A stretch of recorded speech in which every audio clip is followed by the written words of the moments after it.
I say, yo, yo, yo, what up? It's Mr. A here with another episode of Journal Time. All right, here we go. You are going to need your journal, a pencil, a pair of scissors, a glue stick, and these two papers. Either grab them from the mailbox system or the nearest teacher to you.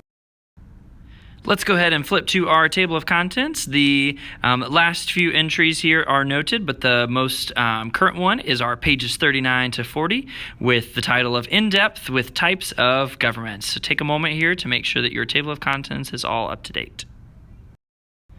Some of you might have glued in an extra page that we had, and that's perfectly fine, but go ahead and make sure that you turn the page so that there are two blank pages side by side, and go ahead and number it page 39 and page 40. Like I said, if you already have a piece of paper there, just leave it glued in, don't write a page number for it, and let's just go ahead and have two blank pages, 39 and 40. Awesome. We're going to take these two papers, we're going to cut right around the borders. This types of government page is going to go on page 39, and the stick figure government is going to go on page 40. Yeah, so your journal pages should look just like this. We have types of government on the left and then the stick figure government on the right. We're going to take a look at this types of government page first, so make sure that you've got your pencil ready to go.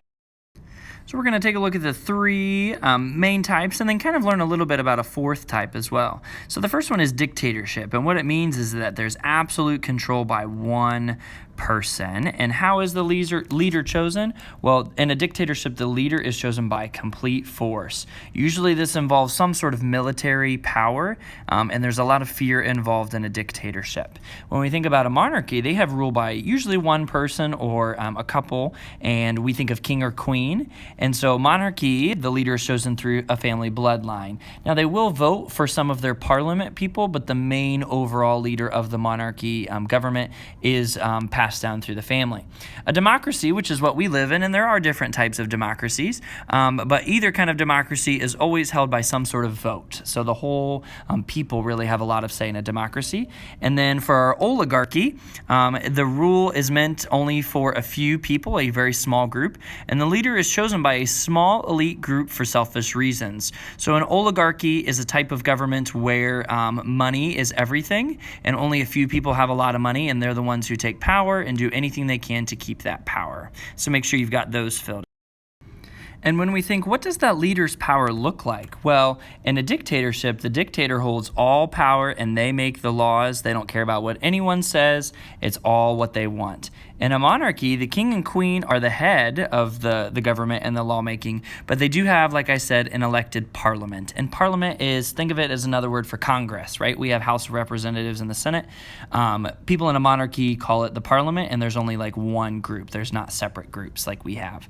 In a democracy, the president, or in some democracies, they call them a prime minister, they share the power with other elected leaders. So it's kind of a little bit more of a split power. And then in an oligarchy, the group of powerful people pick a ruler who they will benefit from. So they pretty much get to do anything they want, and they pick a person who's going to be their puppet and follow what they say. So let's take a look down here. It says match the leader to the government. So I want you to take a look at each of these examples. Go ahead and see what you think, which one is which, dictatorship, monarchy, democracy, or oligarchy. Answer the question and see if you got it right.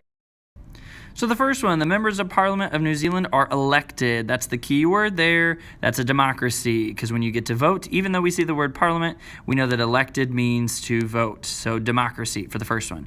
North Korea is ruled by Kim dynasty. All property is owned by the government. No religious freedom. That's a dictatorship. Second one is dictatorship. Third one, some wealthy businessmen rule the country of Russia. They choose a ruler, but secretly rule with their money. That would be an oligarchy. And last but not least, the Emperor of Japan is the head of the imperial family and symbol of unity. Well, we see family is a big word there, so that's a monarchy. So hopefully you did well there. These are the four main types of governments we really need to know: democracy, dictatorship, and monarchy, but oligarchy is nice to know as well too. Awesome. Let's take a look at over here at our stick figure government. So here's what I want you to do. The first one I kind of did for you. So if you look at a monarchy here, we're just trying to draw stick people and adding little elements to kind of showcase what each of those look like. So I'm going to draw some examples, but I want you to try some on your own first. What do you think a democracy looks like? How can you show an oligarchy, and how can you show a dictatorship? So take a few minutes here, just sketch out. Again, doesn't have to be fancy detail, doesn't even have to have color. Just use your pencil and your stick figure. Awesome. So we're going to take a look at what I drew, and as long as yours are something close and similar, showing important details, that's fine. Don't feel like you have to change it.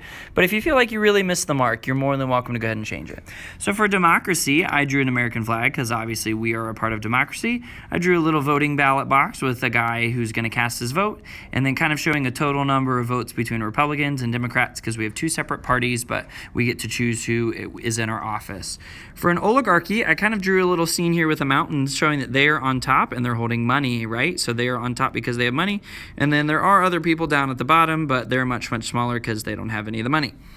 In a dictatorship, I drew a very large man with a big foot coming down on a bunch of people who are scared out of their minds because only one person is in charge and everybody else is under their rule. So hopefully these 2 pages help to give us a little bit more insight on what it is and what are the 3 types of government, and a 4th one with oligarchy. You guys are awesome. Keep it up.